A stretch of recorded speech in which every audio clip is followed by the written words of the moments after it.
بسم اللہ الرحمن الرحیم. إلا الذين آمنوا وعملوا الصالحات فلهم أجر غیر ممنون.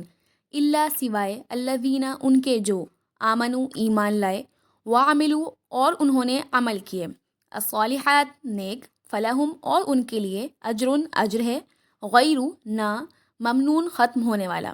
جن مفسرین نے اسفل سافلین سے مراد بڑھاپے کی وہ حالت کی ہے جس میں انسان اپنے ہوش و حواس کھو بیٹھتا ہے، وہ اس آیت کا مطلب یہ بیان کرتے ہیں کہ مگر جن لوگوں نے اپنی جوانی اور تندرستی کی حالت میں ایمان لا کر نیک اعمال کیے ہوں، ان کے لیے بڑھاپے کی اس حالت میں بھی وہی نیکیاں لکھی جائیں گی اور انہی کے مطابق وہ اجر پائیں گے.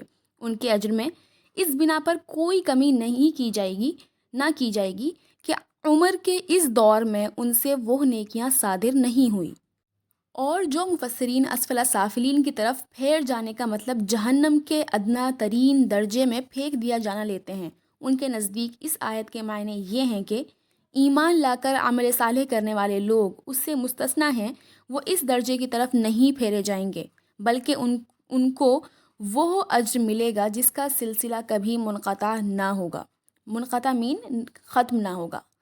لیکن یہ دونوں معنی اس استدلال سے مناسبت نہیں رکھتے جو جزا و سزا کے برحق ہونے پر اس صورت میں کیا گیا ہے.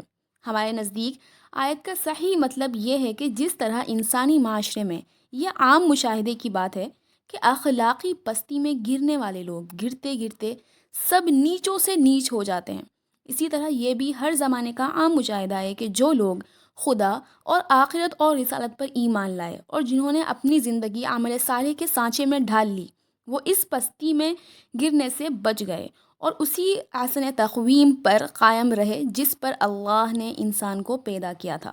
اس لیے وہ اجر غیر ممنون کے مستحق ہیں، یعنی ایسے اجر کے جو نہ ان کے استحقاق سے کم دیا جائے گا اور نہ اس کا سلسلہ کبھی منقطع ہوگا. جزاک اللہ خیر.